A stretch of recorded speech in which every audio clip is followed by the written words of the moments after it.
surtout à propos des genoux, parce que quand je me suis penché, il m'a dit « Tu peux te relever maintenant ». Et j'ai répondu « Je ne crois pas ». Ce que je voulais vider sur moi, vous savez, les amants maudits, c'est très particulier.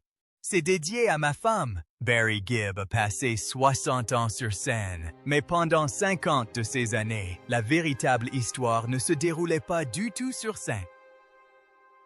Elle se déroulait à la maison. Pendant des décennies, des rumeurs ont circulé sur sa femme, Linda, sur ce qu'elle faisait en secret, et notamment sur la rumeur selon laquelle elle l'aurait forcé à choisir entre le groupe et son mariage. Aujourd'hui, à 79 ans, après avoir enterré ses 3 frères, Barry a enfin pris la parole, et ce qu'il a dit à propos de Linda a surpris ses fans. La drogue, les toilettes, cette chose qu'elle n'aurait jamais tolérée chez elle. La vérité était pourtant sous nos yeux. Barry Gibb est né le 1er septembre 1946 à Douglas, sur l'île de Man. Mais son histoire n'a jamais commencé dans le calme. Dès le départ, la vie autour de lui était en perpétuel mouvement.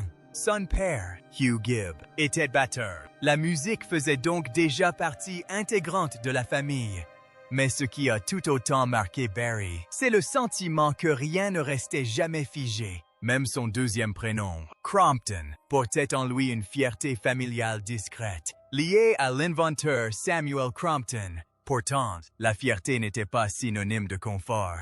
Ce n'était pas une enfance rassurante et stable. Elle était agitée, incertaine et en perpétuel changement, et cela a laissé une empreinte profonde en Barry. Cela lui donna très tôt le sentiment que la vie pouvait basculer sans prévenir, et ce sentiment ne le quitta jamais. Au gré des déménagements de sa famille, Barry ne trouva jamais vraiment la paix dans la routine. Avant même de s'installer définitivement à Manchester en 1953, sa vie était déjà un peu chaotique. L'école n'a jamais été pour lui un lieu où il se sentait à sa place. En fait, il la détestait tellement que, paraît-il, lui et ses amis ont séché les cours pendant près d'1 an. Ce détail en dit long sur lui, car, même enfant, il s'opposait déjà à des règles qu'il jugeait trop contraignantes. Il n'était pas fait pour l'immobilité. Il avait besoin de mouvement, d'ébrouille, d'attention et d'une forme d'évasion. Ce qui ressemblait à de la mauvaise conduite était en réalité les prémices de quelque chose de plus profond. Cette même énergie débordante qui rendait l'école insupportable se déverserait plus tard dans la musique et la composition. Et une fois qu'elle a trouvé sa voie, elle est devenue une force. C'est pourquoi ses premiers pas dans la musique ont été si importants. En 1955, Barry ne chantait plus seulement pour le plaisir. La musique était déjà devenue une véritable affaire de famille. Il forma le groupe The Rattlesnakes avec Robin et Morris. Ensemble, ils jouaient des reprises de style skiffle, inspirées par des artistes comme Cliff Richard et les Everly Brothers. Puis survint un moment qui paraît aujourd'hui presque incroyable. Le 28 décembre 1957, ils donnèrent leur premier concert professionnel. Barry n'était encore qu'un enfant, et pourtant, il se produisait déjà devant un public payant. Ce genre de début marque une personne, bien avant que la plupart des futures stars ne comprennent ce que signifie se produire sur scène. Barry apprenait déjà à captiver un public, à attirer l'attention et à le retenir. L'enfant timide de l'île de Man se transformait peu à peu en un leader charismatique. Puis, en 1958, la vie prit un nouveau tournant. Et cette fois, le changement fut radical. La famille Gibb partit pour l'Australie et s'installa à Redcliffe, dans le Queensland, près de Brisbane. Et ce changement a fini par redéfinir tout l'avenir de Barry. Rien ne leur a été donné. Ce n'était pas le début d'une gloire facile. Ce fut une période intense, marquée par la pression et la nécessité de survivre grâce à la scène. C'est en Australie que l'identité qui allait devenir celle des Bee Gees commença véritablement à se dessiner, les frères chantant dans des salles locales et se produisant même lors de courses de speedway. Un détail frappant de cette époque, il leur arrivait de chanter à l'arrière d'un camion pour des foules qui n'étaient même pas venues pour écouter de la musique. Ce genre d'environnement peut briser les gens ou les forger. Pour Barry et ses frères, il les a forgés. Il les a forcés à devenir plus soudés, plus forts et plus sérieux. Ce n'étaient plus seulement des garçons talentueux. Ils apprenaient à se faire remarquer à la dure. Même si la musique commençait à donner une direction à Barry, sa vie personnelle montrait à quel point il aspirait aussi à la stabilité. En 1966, alors qu'il était encore très jeune, il épousa Maureen Bates.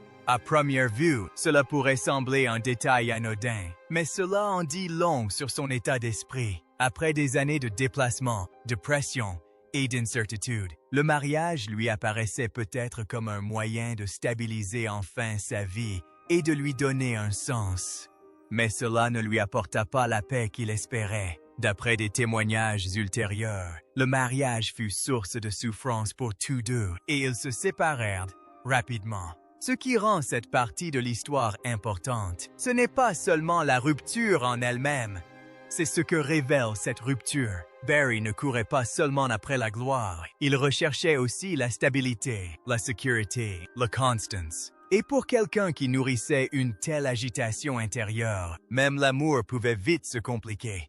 Puis vint 1967 et tout s'accéléra. Les Bee Gees revinrent en Angleterre avec pour seul bagage des maquettes et la ferme conviction qu'ils pouvaient percer. Leur père avait déjà commencé à les diffuser.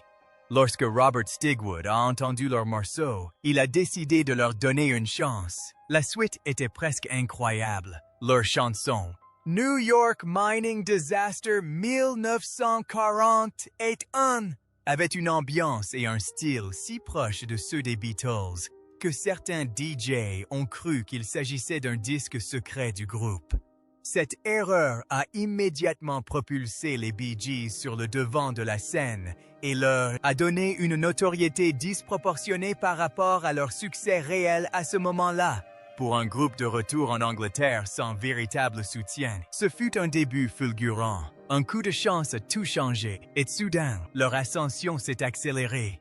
C'était explosif et en plein essor, Barry rencontre Linda Gray. Ils se rencontrèrent en 1967 sur le plateau de Top of the Pops, au moment précis où les Bee Gees connaissaient une ascension fulgurante et où l'image publique de Barry se renforçait de semaine en semaine.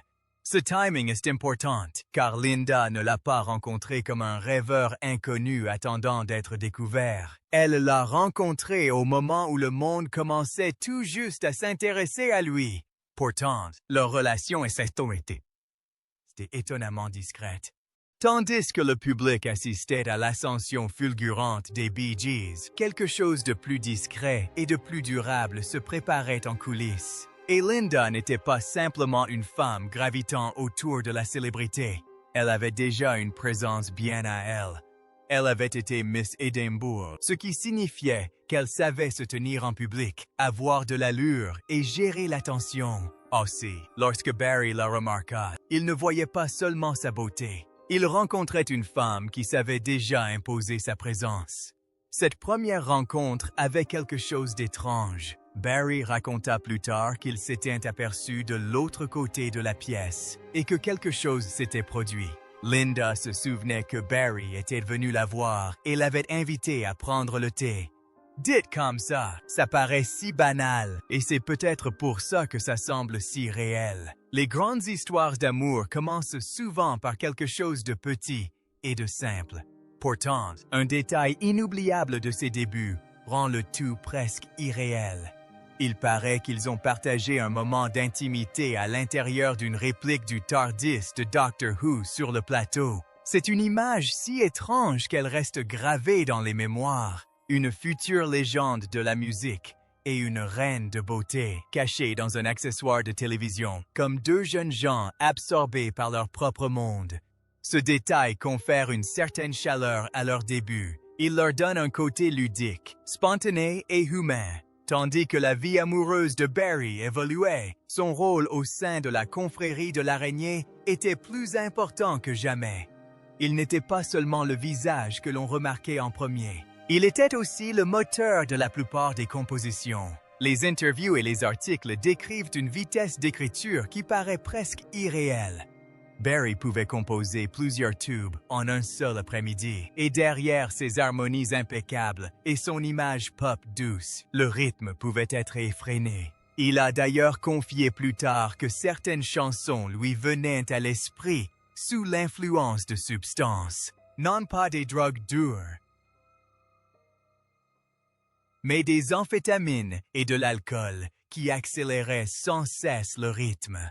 C'est important car cela révèle la réalité bien plus complexe que ce que l'on voyait de l'extérieur. Derrière l'élégance de leur musique se cachait une pression, épuisement, intensité et une volonté quasi obsessionnelle de toujours créer. Cette pression a contribué à faire des Bee Gees l'un des groupes les plus prolifiques de la pop, mais elle a aussi eu un prix.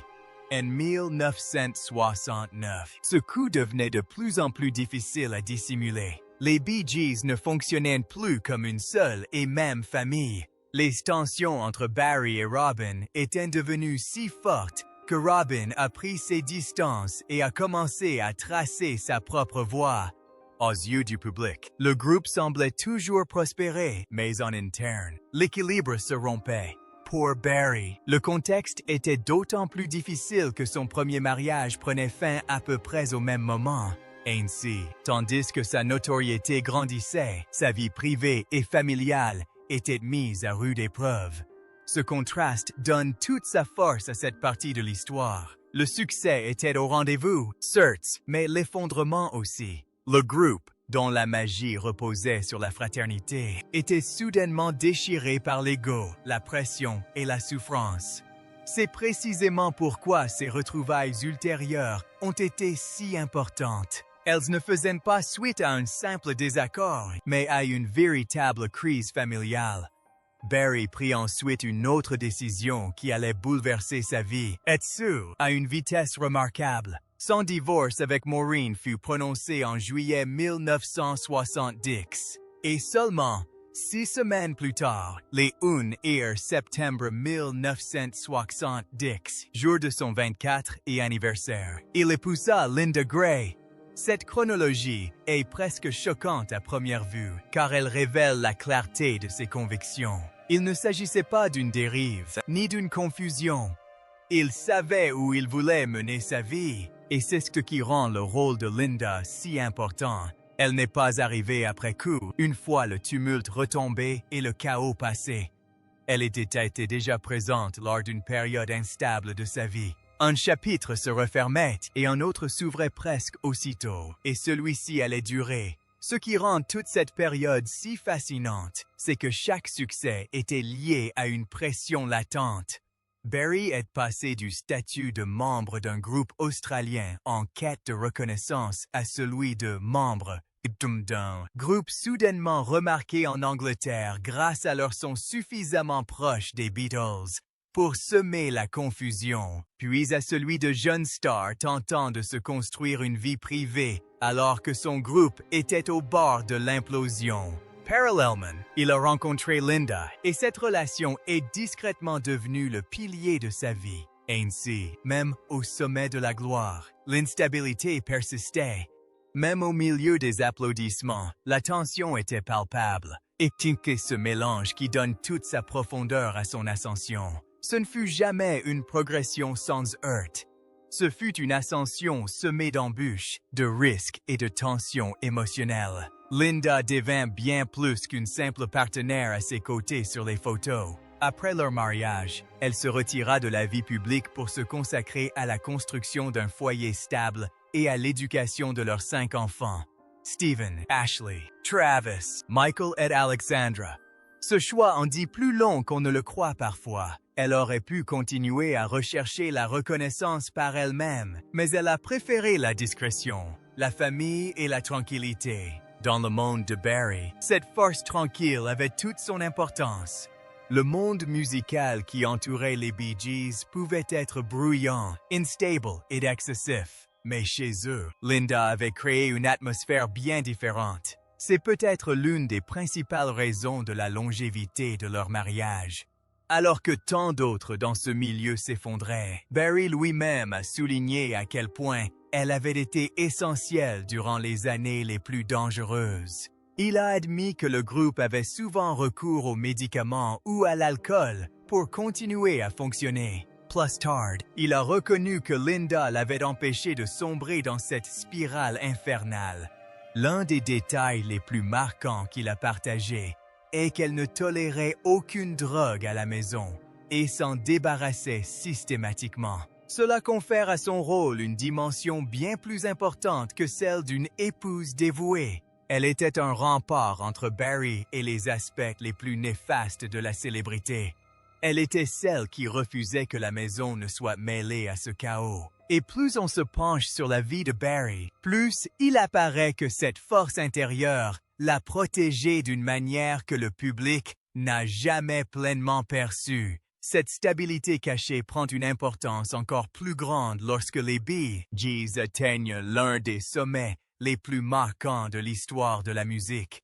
Lorsque la fièvre du samedi soir a connu un succès fulgurant, le film n'a pas seulement cartonné. Il a propulsé les Bee Gees au rang de phénomène mondial. La bande originale s'est vendue à une vitesse incroyable. Selon certaines sources, elle atteignait près d'1 million d'exemplaires écoulés par semaine à son apogée. Barry a raconté plus tard qu'à une certaine époque, les chansons des Bee Gees dominaient simultanément les charts américains. Un phénomène rarissime. Le plus étrange, c'est qu'il n'en avait pas saisi l'ampleur au départ, car il le considérait comme une bande originale de film et non comme un album classique des Bee Gees. Mais le public, lui, n'y prêtait aucune attention.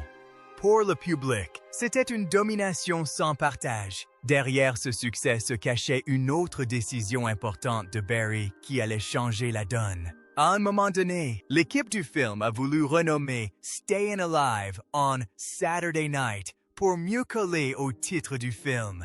Barry refusa. Cela pouvait paraître un détail, mais c'était loin d'être anodin. Il comprenait que Stayin' Alive avait une portée bien plus grande. Cela semblait dépasser le cadre d'un simple film. Cela évoquait la lutte, le survie, le mouvement et la force d'âme. S'il avait cédé, la chanson serait peut-être restée à jamais associée au film. Au lieu de cela, c'est devenu quelque chose de plus grand que le film lui-même. Un morceau qui a pris son envol et dont le succès a dépassé largement le disco, la fin des années 70 et même le cadre du film. Ce qui rend toute cette période de la fièvre du samedi soir encore plus remarquable, c'est la rapidité avec laquelle les chansons ont vu le jour. Barry, Robin et Maurice ont composé d'un trait des titres phares comme How Deep Is Your Love, Night Fever et More Than a Woman, lors d'un séjour à Miami. La rapidité de cette frénésie créative donne l'impression d'une tempête qui les traverse plutôt que d'un travail de studio classique. Il ne s'agissait pas de chansons bâclées ou de chutes fortuites. Ces morceaux sont devenus parmi les plus célèbres de leur époque, et pourtant Barry a admis plus tard que cette vitesse avait un côté plus sombre. Il a déclaré ouvertement que certaines de ses chansons avaient été écrites sous l'influence d'amphétamines. Cet aveu change complètement la perception du récit. Soudain, les harmonies parfaites et le son impeccable masquent la pression, la drogue, l'épuisement et un rythme effréné que peu pourraient supporter longtemps. Ce que le public percevait comme fluide et naturel était souvent le fruit d'une réalité bien plus dure. Barry ne menait pas une vie ordinaire. Il était l'une des plus grandes stars au monde, entouré de personnes capables d'exploiter la moindre de ses faiblesses et de faciliter la moindre mauvaise habitude. On imaginait donc une lutte acharnée en coulisses. Pourtant, la vérité la plus révélatrice ne résidait pas dans un avertissement aussi spectaculaire. Linda était un pilier dans sa vie. Elle n'a jamais considéré le chaos qui l'entourait comme normal. La célébrité ne l'a jamais impressionnée. Elle s'est comportée comme une épouse protégeant sa famille. Et cela a renforcé la crédibilité de la rumeur, même si l'incident le plus important n'a jamais été confirmé. Les aveux de Barry révèlent la vérité bien mieux que n'importe quel ragot. Il n'a jamais décrit de violente confrontation finale où Linda lui aurait crié dessus et menacé de partir. Au contraire, il a donné des détails beaucoup plus simples et bien plus révélateurs.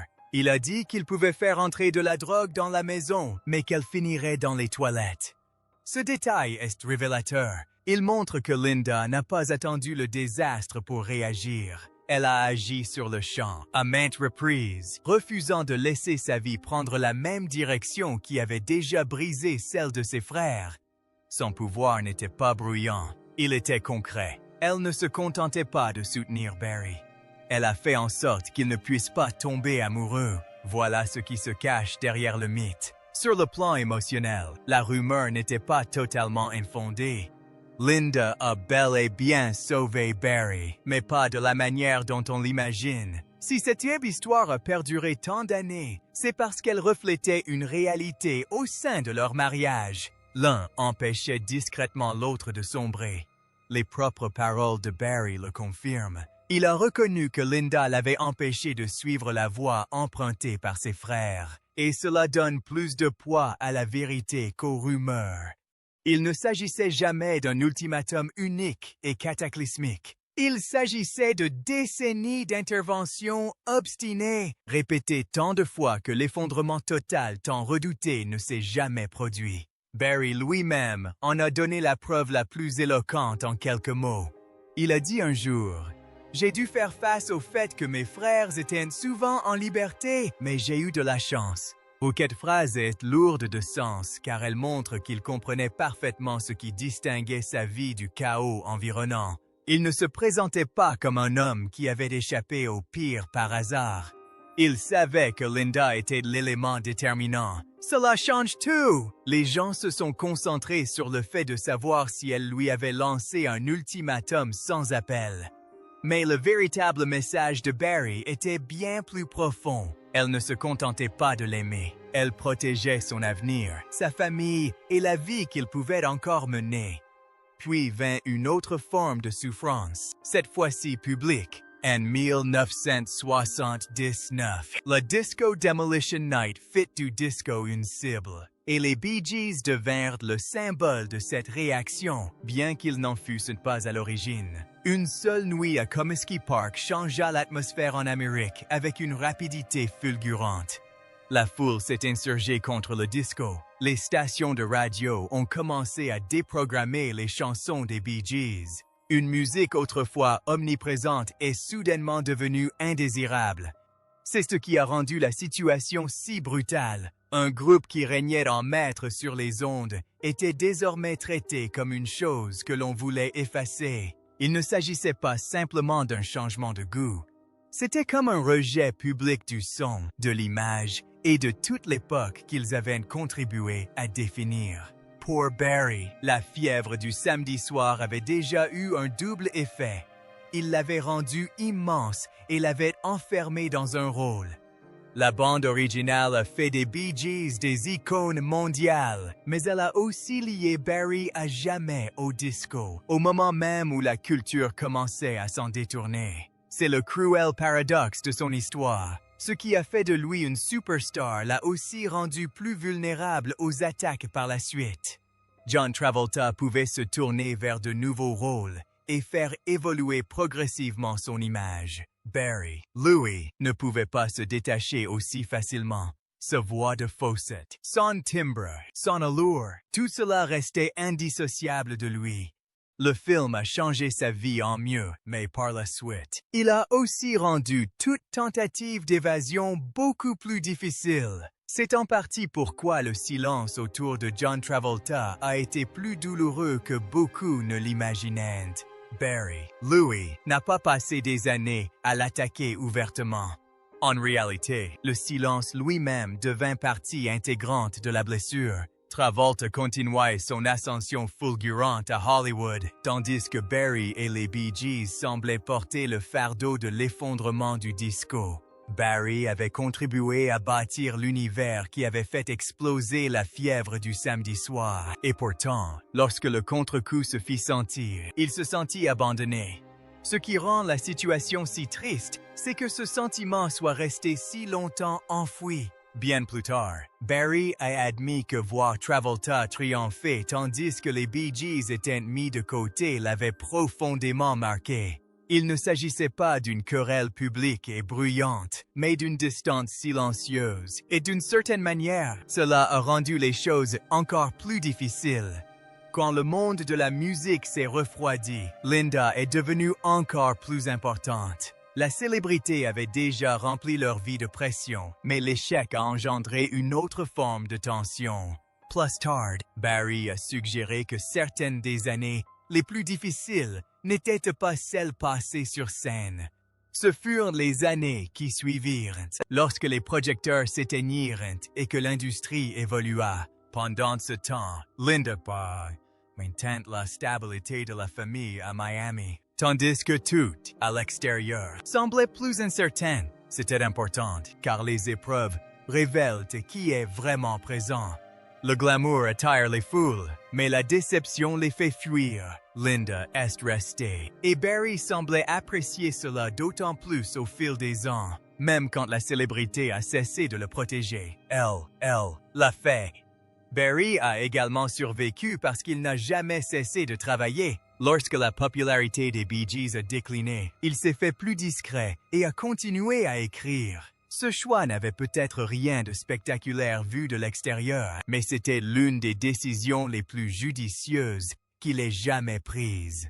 Il a contribué à composer des chansons majeures pour Barbara Streisand, Diana Ross, Kenny Rogers et Dolly Parton. Cela a permis à sa famille d'assurer sa sécurité financière, alors que son image publique restait encore marquée par des séquelles. Cet aspect de sa vie est moins connu, mais il révèle une facette importante de Barry.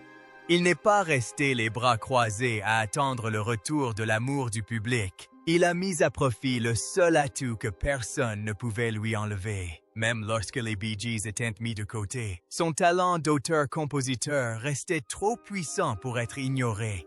Puis la vie l'a frappé de plein fouet. La mort d'Andy Gibb en 1988 a été un véritable choc. Andy n'avait que 30 ans et sa famille croyait encore pouvoir le sauver. Il est décédé le 10 mars des suites d'une inflammation cardiaque liée à une infection virale. Mais des années de consommation de cocaïne avaient déjà fragilisé son organisme. C'est ce qui rend sa mort si cruelle. Barry avait essayé de l'aider. Andy n'était pas seulement le petit frère charmant et célèbre, c'était quelqu'un auquel Barry était profondément attaché. Un instant, Barry espérait qu'Andy se rétablisse. L'instant d'après, il était confronté à la réalité des funérailles. Cette perte rendait un vieux souvenir encore plus douloureux. La seule et unique fois où les 4 frères Gibb se sont produits ensemble, c'était le 10 juillet 1979 à l'Oakland Coliseum. À l'époque, personne sur scène n'aurait pu imaginer que cela ne se reproduirait plus jamais. C'est ce qui confère à ce moment une dimension si émouvante aujourd'hui. Barry, Robin, Maurice et Andy étaient tous là, chantant ensemble, comme si c'était une soirée mémorable comme les autres. Mais l'histoire en a fait un événement bien plus douloureux. Pour les fans, c'est devenu un moment rare de l'histoire de la musique. Pour Barry, ce fut la dernière fois qu'il se retrouva entouré de tous ses frères, vivants, et toujours en train de faire de la musique. La mort de Maurice en 2003 fut un choc d'une autre nature. Elle fut soudaine et survint lors d'une opération d'urgence. Après des années de maladies visibles, il souffrait d'une torsion intestinale. Et pendant l'opération, il a fait un arrêt cardiaque à seulement 53 ans. Barry était à ses côtés, témoin de ce moment qui a mis fin aux Bee Gees, ces véritables trio de frères. Maurice avait souvent été la force tranquille du groupe, celui qui assurait sa cohésion. Son départ fut donc vécu comme une perte d'équilibre. Barry décrira plus tard ce moment comme celui où le groupe ne fut plus au complet. Cette perte n'a pas seulement blessé la famille, elle a transformé l'essence même des Bee Gees. Puis vint la mort de Robin en 2012. Et cette fois, la douleur fut plus lente. Robin était atteint d'un cancer colorectal qui s'était propagé à son foie, ce qui a contraint Barry à assister impuissant à son déclin progressif. Ce deuil est une véritable torture, car il suscite sans cesse l'espoir avant de le faire disparaître. Robin a passé des mois à faire des allers-retours à l'hôpital, tandis que Barry est resté à ses côtés jusqu'à la fin. À la mort de Robin, Barry devint le dernier frère survivant. Dans une telle situation, la solitude est profonde et la célébrité ne saurait l'atténuer. Il restait la voix que l'on reconnaissait, le nom toujours associé à un groupe légendaire. Mais désormais, il portait seul le poids de toute l'histoire familiale. À travers chacune de ses épreuves, Linda était restée à ses côtés. C'est ce qui rend son rôle si poignant. Elle n'était pas seulement présente lors des moments publics dont on se souvient. Elle était là pour les funérailles, les jours d'hospitalisation, les conséquences du déchirement familial et plus tard, pour le décès des parents de Barry. Elle l'a vu perdre presque tous ceux qui avaient marqué qui.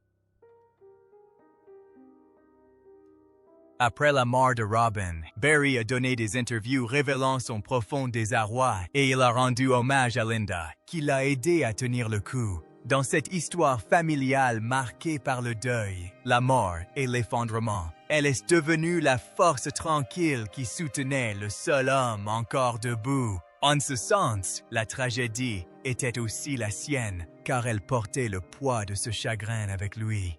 Des années plus tard, une image semblait condenser toutes ces décennies en un seul instant. En 2018, Barry Gibb quittait Buckingham Palace après son anoblissement et confiait avoir failli tomber. Ce simple commentaire donnait à l'événement une dimension concrète. Il ne cherchait pas à paraître détaché ou indifférent. Il était bouleversé. Mais l'essentiel ne se résumait pas au titre. C'est la présence de Linda Gray à ses côtés qui a marqué les esprits. Linda Gray était là, avec leurs enfants, tandis que Barry rendait hommage à ses frères disparus. Cette scène en disait plus long que n'importe quel discours. Ce n'était pas seulement un moment historique pour la musique. C'était l'histoire d'une femme qui a surmonté la célébrité, les critiques, le deuil et la force de se relever. Un an auparavant, Barry avait déjà foulé la scène mythique de Glastonbury dans la catégorie légende. Cette performance était importante car elle ne se limitait pas à revisiter l'histoire de Bee Elle a également pris une dimension personnelle. Barry a publiquement dédié ce moment à Linda. Et cela comptait, car il avait consacré une grande partie de sa vie à protéger sa vie privée. Pour un homme comme Barry, une telle reconnaissance publique avait un poids considérable. Elle montrait à la foule que Linda n'était pas une figure lointaine, cachée derrière la légende. Elle était en partie responsable de la pérennité de la légende. Les spectateurs massés devant la scène voyaient une icône de la musique. Barry, quant à lui, leur montrait discrètement celle qui avait contribué à maintenir cette icône intacte.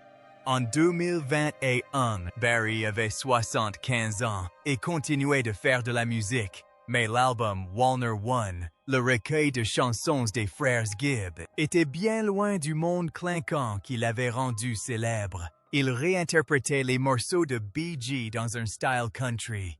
Et cela conférait à la musique une atmosphère plus douce, plus ancienne, plus hantée. Ce changement était significatif car il survenait après la mort de ses trois frères, à un moment où beaucoup auraient pu s'attendre à ce que Barry disparaisse dans le silence. Au lieu de cela, il a continué. On attribue souvent à Linda le mérite d'avoir encouragé cette résilience créative. Le plus frappant n'est pas seulement l'existence de cet album, mais aussi le fait qu'après tant de pertes, Barry a y trouvé le moyen de transformer son chagrin en musique. Et quand on évoque le rôle de Linda, la version la plus honnête reste la plus convaincante. La véritable confession de Barry n'a jamais été une révélation fracassante pour les tabloïds. Elle a simplement expliqué qu'elle l'avait protégé de l'autodestruction qui gangrenait le monde des Bee Gees. Il a dit qu'elle ne tolérerait pas que la drogue devienne une habitude à la maison. Selon un témoignage, tout ce qui entrait dans la maison finissait dans les toilettes. Cela peut paraître dur, mais cela montre à quel point elle était déterminée. Elle ne l'a pas sauvée par un grand discours. Elle l'a sauvée par des années de discipline, de refus et de limites strictes. Alors que le côté sombre de la célébrité engloutissait tant de choses autour de lui, Linda a su maintenir Barry ancré dans la réalité en tant que mari et père. C'est pourquoi ce prétendu ultimatum revêt une importance bien plus profonde. Le véritable ultimatum n'était pas une simple nuit d'orage. C'était une limite qui a perduré pendant 50 ans sans jamais être franchie. Les gens adorent les histoires de disputes mémorables, de trahisons soudaines et de départs fracassants. Ici, la vérité est plus que... Mais elle n'en est pas moins poignante. Linda a posé des limites et s'y est tenue. Elle refusait que sa famille s'habitue au chaos que la célébrité tentait d'imposer dans leur vie. C'est ce qui explique pourquoi cette histoire reste gravée dans les mémoires. Ce n'est pas vraiment un scandale. C'est une question d'endurance. Dans un monde d'excès, elle est devenue la seule personne capable de dire non à Barry tout en préservant leur mariage. C'est peut-être là, au final, l'aspect le plus surprenant de l'héritage de Barry Gibbs. Oui, il reste dans les mémoires comme le dernier membre survivant des Bee Gees. Oui, les Bee Gees ont vendu plus de 220 millions de disques à travers le monde. Oui, il a connu un succès fulgurant, des réactions négatives dévastatrices et de terribles pertes familiales. Mais quand Barry parle de ce qui compte le plus, il revient toujours à ses racines. C'est ce qui donne à son histoire sa forme définitive. Un homme qui a atteint les sommets de la gloire n'a finalement pas mesuré sa vie à l'aune des trophées ou des gros titres. Il l'a mesuré à l'aune de la famille qu'il a fondée loin des projecteurs. Barry et Linda ont fêté leurs 55 ans de mariage en septembre 2025. Un chiffre remarquable, car tant de mariages de célébrités n'atteignent jamais un tel âge. Leur relation a résisté à la célébrité, à la pression, au deuil, à l'attention du public et aux épreuves émotionnelles qui brisent tant de couples. Ensemble, ils ont élevé 5 enfants et accueilli 7 petits-enfants. Ce qui rend leur histoire encore plus remarquable, c'est la discrétion avec laquelle ils l'ont vécue. Ils n'ont jamais cherché à étaler leur mariage au grand jour. Ils n'ont pas fait de l'amour une marque. Ils ont simplement bâti une vie privée suffisamment solide pour résister aux épreuves. Et ce lien si fort et cette réussite dans le monde du spectacle semblent presque incroyables. Barry a expliqué le secret d'une manière qui paraît simple au premier abord, mais qui en dit long. Il a dit que Linda n'avait jamais voulu être célèbre. Elle voulait être Linda. C'est peut-être l'une des raisons profondes du succès de leur mariage. Elle ne recherchait ni l'attention, ni les gros titres, ni la gloire. Leur relation n'a donc jamais dégénéré en conflit entre amour et célébrité. Barry a également évoqué le rire, le respect et l'honnêteté comme autant de piliers de leur couple. C'est important, car cela prouve que leur mariage ne reposait pas sur le glamour. Elle était maintenue unie par des valeurs qui restaient immuables, alors que tout autour d'elle ne cessait de changer.